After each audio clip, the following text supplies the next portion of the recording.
Mesdames et messieurs, bonjour et bienvenue à cette émission spéciale du Téléhandicap. Notre invité d'aujourd'hui fait partie de ce courant de lumière qui relève de cette particularité de ces grandes bâtisseurs, étoiles vivantes et inspirantes au Québec. La spécificité de notre invité dans sa profession, c'est d'avoir choisi un domaine pour venir en aide à ceux et celles qui n'ont presque rien pour l'équilibre de la société et de l'humanité. Sans plus tarder, il me fait grand plaisir d'accueillir Madame Annick Roy-Trudel, présidente directrice générale de Han Logement. Madame Trudel, bonjour et bienvenue à cette émission spéciale de Téléhandicap.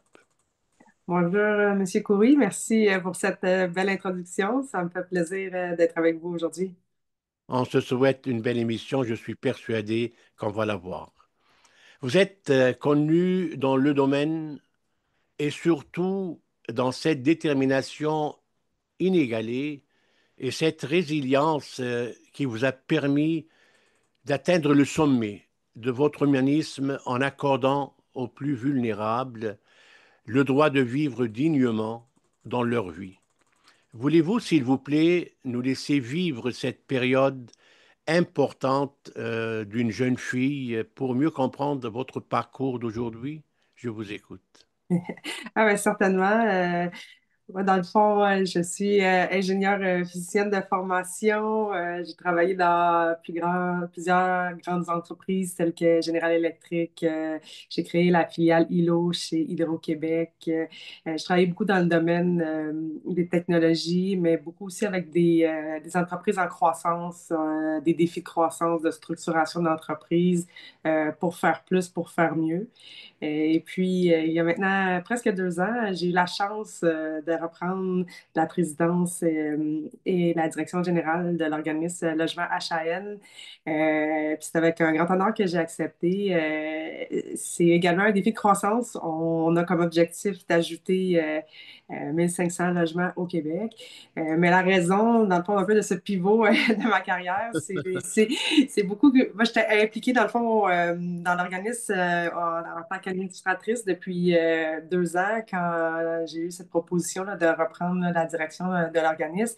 Puis j'étais touchée par la mission, mais également très surprise qu'on était capable d'avoir un vrai impact, qu'on touchait, que ce qu'on faisait était concret. Puis je pense qu'une fois qu'on a compris l'inégalité au niveau du logement, puis le besoin en logement adapté à des personnes qui vivent avec un handicap, puis comment c'est possible d'arriver à redonner dignité et autonomie à ces gens-là, ben c'est dur de tourner les yeux. Après, c'est une mission très inspirante. Puis c'est également à travers Logement en chaîne, ce qu'on fait, c'est très gratifiant. Je vous en parlais un petit peu avant le début de l'entrevue. Pour moi, puis je pense pour l'ensemble des employés de Logement en chaîne, c'est un honneur d'être capable de faire ça. Puis c'est ce qui nous anime. Quand nos nouveaux locataires viennent signer leur baux, plusieurs d'entre eux sont très, très heureux. Ils nous disent qu'ils viennent de gagner à la loto puis que ça change leur vie. Ben, pour nous, c'est très gratifiant d'être capable de contribuer à cela. Excellent. C'est très bien détaillé et ça démontre un petit peu votre engagement actuellement là où vous êtes rendu. C'est pour cela on va aller direct même maintenant au niveau de Han Logement. C'est qu'il y a 23 ans, je pense, cet organisme à but non lucratif est né pour construire des logements adaptés pour une location à prix modique, si j'ai bien compris. Même des projets, je pense, seront inaugurés bientôt dans d'autres régions du Québec, même jusqu'au couvrir quasiment le Québec dans les prochaines années. Maintenant, Madame Roy Trudel, voulez-vous, s'il vous plaît, nous expliquer cette histoire de fierté qui va nous permettre finalement de penser que la dignité relative à l'inclusion n'est plus utopique, mais c'est vraiment une réalité avec des personnes comme vous. C'est la raison pour laquelle vous allez m'expliquer comment vous êtes arrivé pour aller avec votre façon d'agir, votre façon de parler et de penser, d'aller toucher la dignité, ce terme qui est le plus profond pour les personnes vivant avec un handicap. Je vous écoute. Excellent. Et puis, notre entreprise, comme vous le disiez, était initialement nommée Anne Logement. Maintenant, on a fait un petit changement à notre nom. On s'appelle Logement HAN depuis l'année dernière parce qu'on veut mettre l'accent sur le côté humain, adapté et novateur. Donc, c'est ce que veut dire le HAN. Euh, donc, à la base, c'est un organisme qui a été créé d'un besoin de la communauté. Il y avait un organisme de défense des droits des personnes handicapées de la région de Magog, en Estrie, qui voyait qu'il y avait, c'est ce qui s'appelle Endroit, qui existe toujours, avec lequel on collabore toujours, qui voyait le besoin de créer des appartements adaptés et abordables pour les gens qui vivent avec un handicap, puis ils ne trouvaient pas de solution. Ils ont regardé autour d'eux, puis ils ont décidé de créer un nouvel OBNL qui est maintenant logement HAN. C'était il y a 23 ans. Il y a eu un premier immeuble créé à Magog. Ça a été un succès. Ils ont été obligés de répéter. Il y avait vraiment beaucoup de demandes. Ils ont beaucoup aimé aussi le côté là, de voir que c'était possible. On dit novateur parce que dans le fond, logement HN, c'est basé sur un modèle d'affaires qui est novateur. On s'inspire de tout un écosystème de partenaires. Donc, dans le fond, on commence avec des dons de terrain, soit de personnes privées, mais souvent des municipalités qui désirent répondre aux besoins là, des personnes pour du logement adapté dans leur communauté. Ensuite, on vient ajouter des dons de la communauté. On est aussi un organisme charitable, donc on peut émettre des reçus de dons. Donc, on a des petits et des grands donateurs qui nous aident à bâtir, dans le fond, l'équité requise pour un projet. Ensuite, on a plusieurs partenaires. On a une entente, on a réussi avec les années à établir des ententes avec différents partenaires, dont pour du capital patient avec le Fonds immobilier FTQ. On a des subventions qui viennent des deux paliers de gouvernement à travers Desjardins, la FTQ, directement la SHQ, la SCHL. C'est toutes des possibilités qu'on va regarder quand c'est le temps de faire un projet. Avec tous ces partenaires-là, on a réussi, dans le fond, à créer des immeubles types. Donc, on a une architecture, un design architectural qu'on va répéter de ville en ville, qui nous permet de faire des économies d'échelle. Fait que c'est avec les années, quand on a commencé en 2002, premier immeuble en 2004, on regardait un peu le design, mais avec les années, c'est ça, on a spécifié un design, puis maintenant, on crée un design qu'on répète de ville en ville pendant 6 à 7 ans. Puis après, on va changer, on va l'améliorer. Mais c'est comme ça qu'on était capable de s'étendre en premier en Estrie. On est rendu à plus de 200 logements abordables et adaptés qui sont occupés là, par différentes personnes et familles en Estrie. Et en plus de ça, on va atteindre bientôt 190 dans le Grand Bas-Saint-Laurent et la Gaspésie. Donc, on est présent là, dans deux pôles géographiques. Puis, on ne va pas arrêter là. On a l'ambition, comme je vous disais, de se rendre à plus de 1500 là, d'ici 2030 et de se développer dans un troisième pôle géographique là, au Québec et ensuite un quatrième. Mais je dirais qu'à la base, c'est ça, c'est tout un écosystème de partenaires qui viennent nous aider, les municipalités, la communauté, les donateurs, les partenaires financiers, les paliers de gouvernement. Et également nos partenaires. On fait affaire avec un réseau de partenaires, que ce soit les notaires, les avocats, au niveau de nos entrepreneurs qui nous suivent sur plusieurs projets depuis plusieurs années. Fait que ça nous permet d'avoir une certaine stabilité, puis des gens qui sont également très généreux de leur temps puis de leur expertise. Euh, ils se rallient à la cause, dans le fond. Ils sont également touchés, ils rencontrent nos locataires, ils voient l'impact de leur travail. Donc, c'est comme ça qu'on a réussi avec les années de passer de un premier immeuble à Magog à maintenant là, presque 400 logements abordables et adaptés là, à travers le Québec. Ouais. Et on va pas arrêter là. Mais c'est pour cela, ça ne vient pas tout seul, tous ces éléments-là que vous venez de détailler, parce que vous insistez toujours sur le mot dignité. Et ça me fait un petit rappel un petit peu en arrière. Vous savez, j'ai réussi avec notre équipe, c'est sûr, j'ai nous eu un avion. On est allé jusqu'à Paris avec 140 personnes à Paris, à l'UNESCO. On avait même le président honorifique pour ce concert à la scène de l'UNESCO, l'ancien ambassadeur du Japon, l'ambassadeur Matsuura. Pourquoi? Parce qu'on a aussi fait cet événement-là pour signer une déclaration relative aux droits et à la dignité des personnes vivant avec la paralysie cérébrale. On a fait aussi à Lyon, il y avait 3000 personnes dans la salle.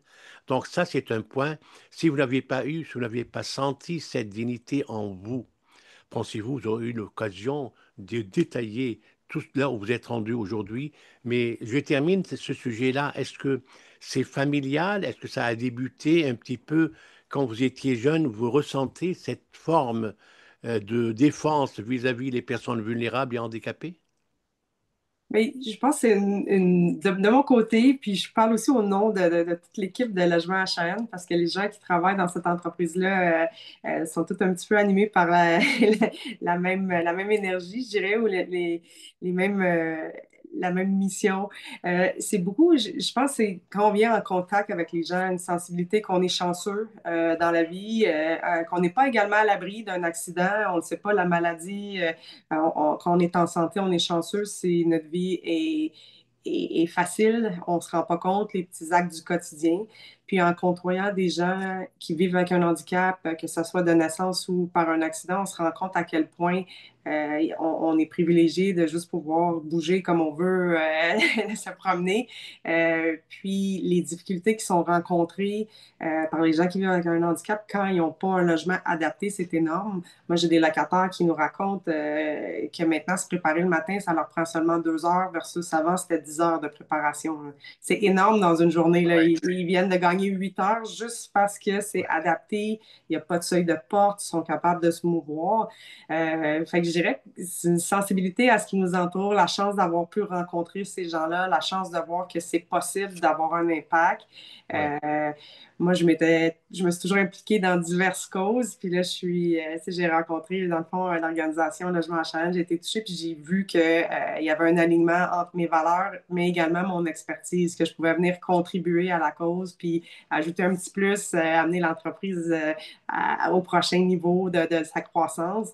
Pourquoi? Parce que le besoin est énorme. Mais également, c'est possible. C'est pas facile. Je ne vais pas vous cacher que c'est pas facile, particulièrement, tu sais, rassembler les collaborateurs, rassembler le financement, c'est toujours un défi, mais on le voit que ça a énormément d'impact. Puis les gens, ils nous disent, mes locataires, c'est mes meilleurs spokespersons, on peut dire comme ça.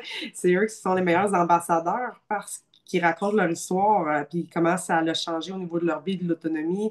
On a un locataire, lui, il se trouve tellement chanceux. Il a parti sa propre fondation pour aider les gens qui n'ont pas la chance d'avoir un logement adapté.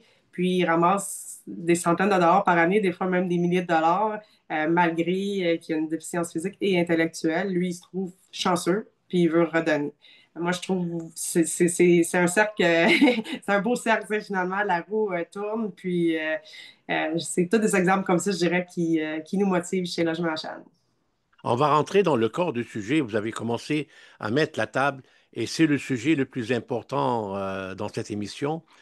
Et je ne vous le cache pas, ce que nous vivons aujourd'hui, il est vrai qu'il y a une crise majeure de logement et partout au Québec. Qu'on soit clair là-dedans, et on va l'expliquer correctement à nos éditeurs et téléspectateurs. Donc, que ce soit pour la population valide et même pour les personnes vivant avec un handicap.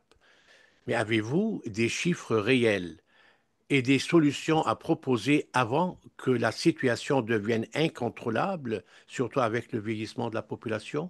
On vous écoute.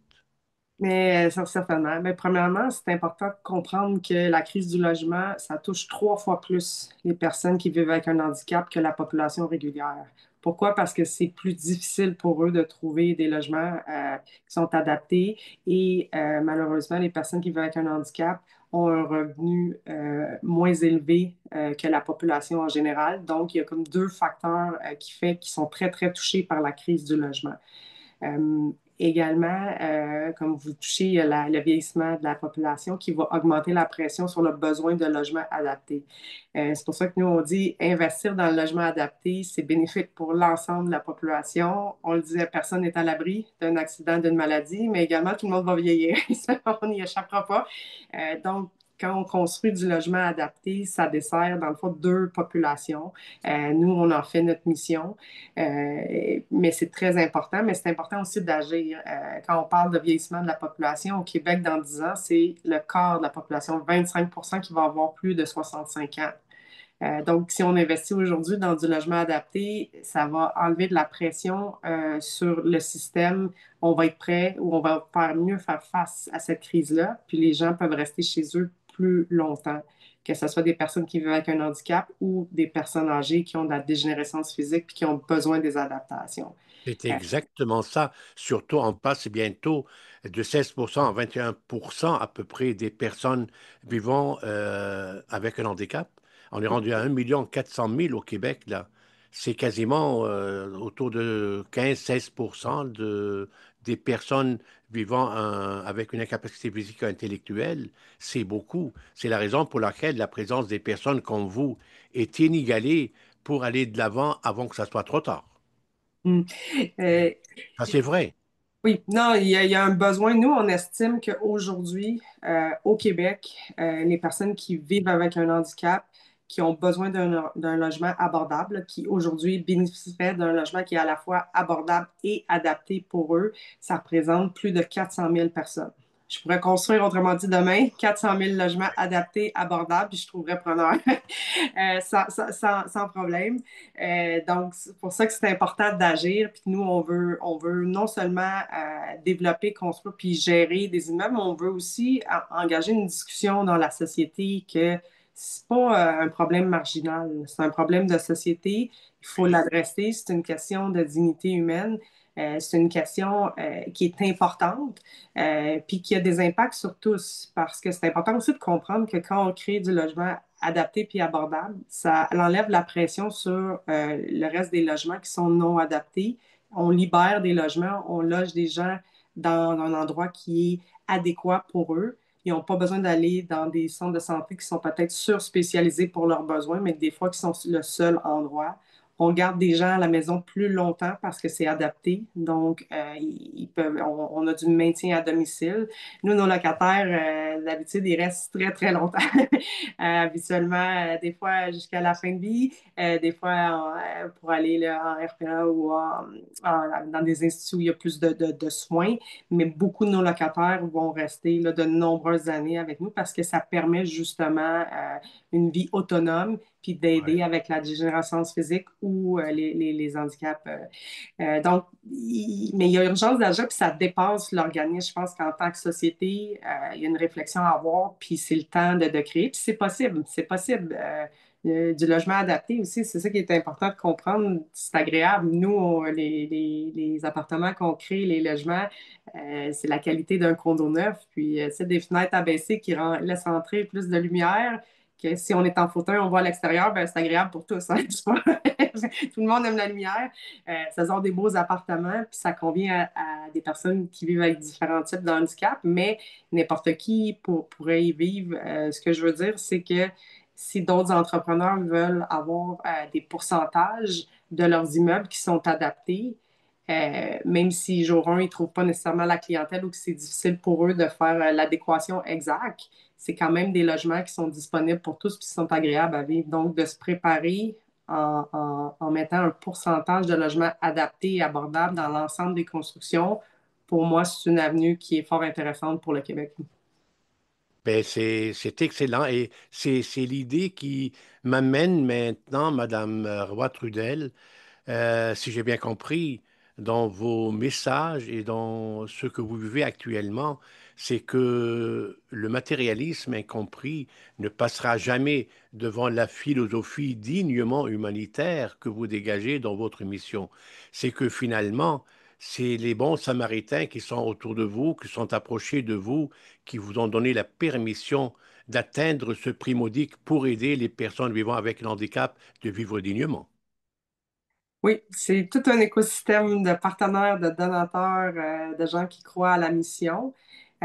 Puis également, c'est un modèle novateur qu'on continue d'optimiser, qu'on continue de porter en s'assurant là, de garder des coûts de construction qui sont raisonnables, en s'assurant aussi d'avoir de la gestion de projet qui est très serrée. C'est là qu'on a 23 ans d'expérience. On est réputé pour construire avec des coûts fort raisonnables et dans les échéanciers.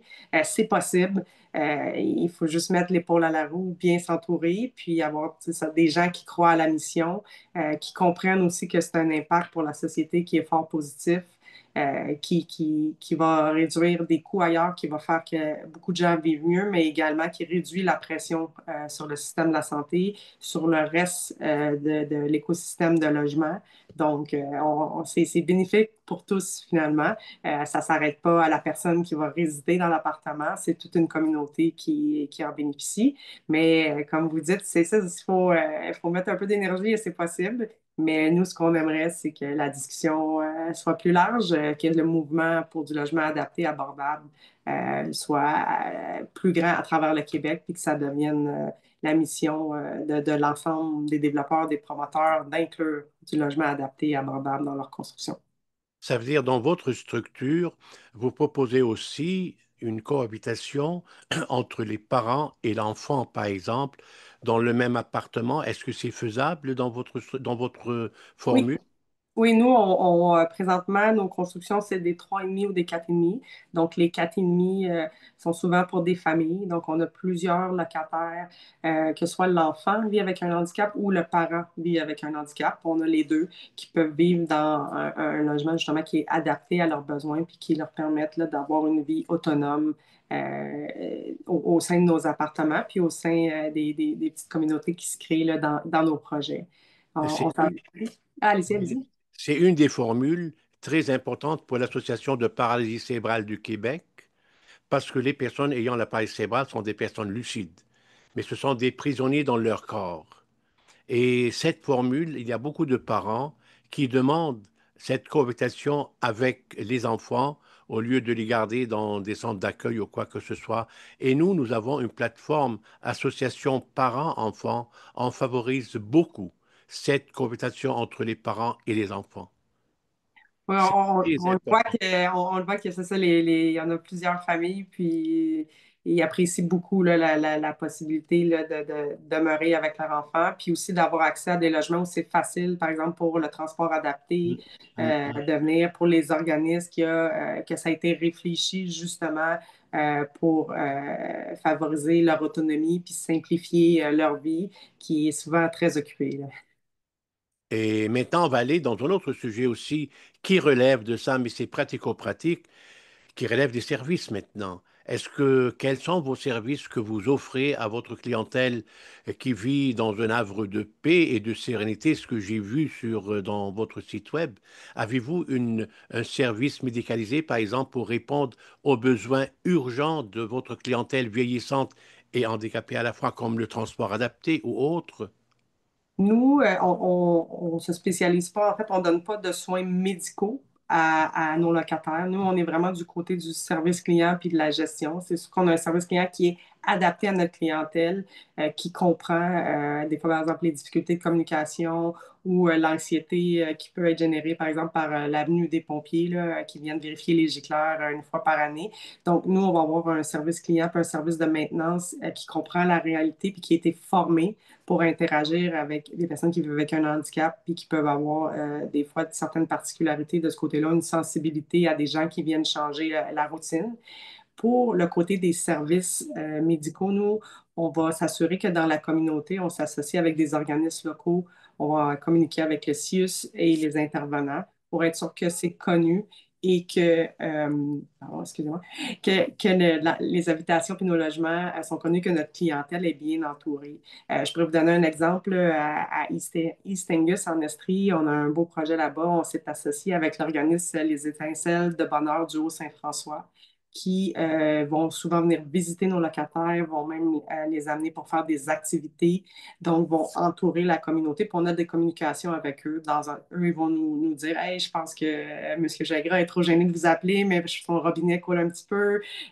Puis de l'autre côté, nous, quand on voit des sensibilités ou des gens peut-être qui sont un peu plus seuls, on va communiquer avec l'organisme et dire, écoutez, peut-être aller faire un petit tour, tel appartement. Donc, il y a une communication entre les organismes, mais nous, on reste dans notre spécialité qui est vraiment de développer, puis ensuite de gérer, d'offrir le service à la clientèle qui vient avec les appartements.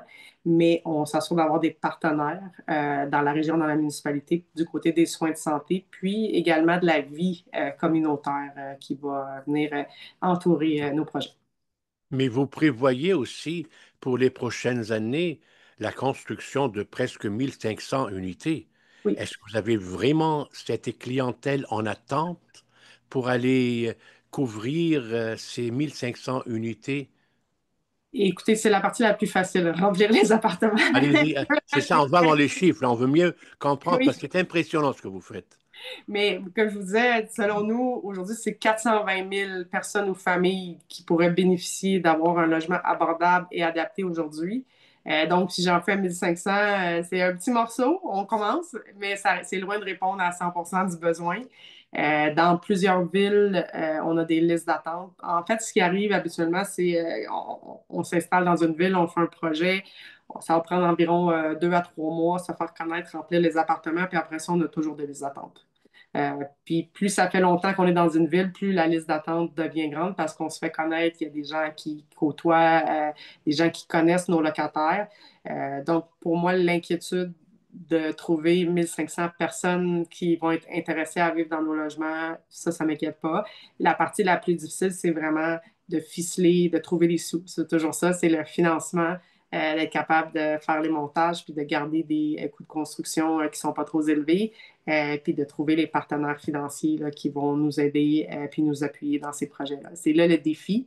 Puis c'est là que c'est là qu'on fait toujours des appels, dans le fond, d'intérêt, puis qu'on veut faire connaître la mission, puis bien expliquer aussi l'impact des projets, de pourquoi c'est important, puis pourquoi le Québec devrait financer ces projets.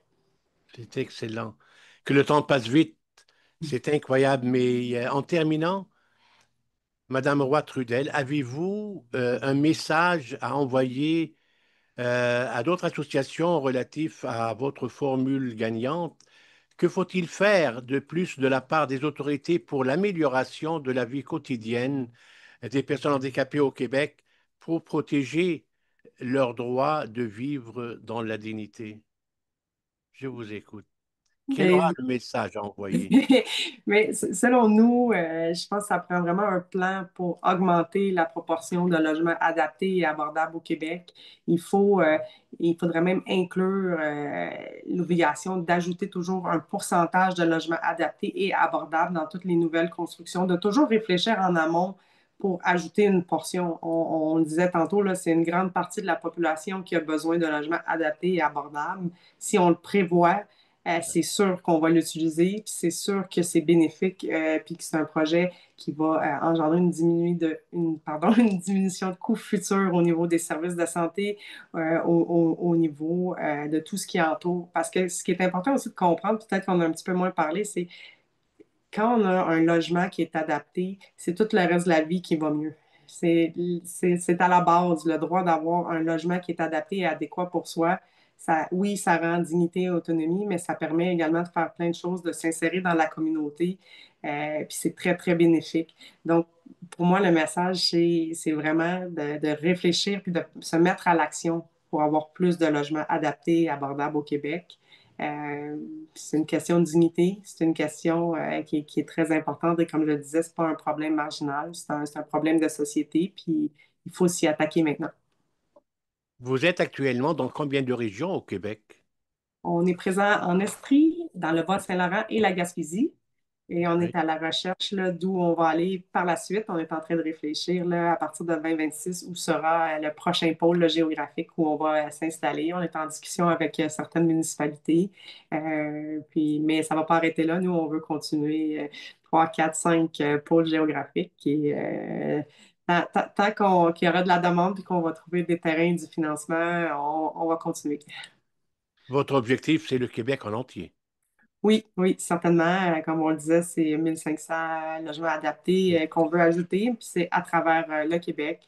On voit des besoins partout, que ce soit dans les grandes villes ou les petites municipalités. On a beaucoup de discussions avec plusieurs partenaires. C'est pas toujours les mêmes défis au niveau de ficeler le projet, mais le défi d'avoir du logement adapté et abordable est présent dans toutes les régions du Québec. Madame Roy-Trudel, votre passage sur cette terre laissera inévitablement ses traces à titre d'une créatrice, d'un modèle avec une détermination inégalée. Je suis persuadé de ça. Continuez ce que vous êtes en train de faire pour de meilleurs lendemains.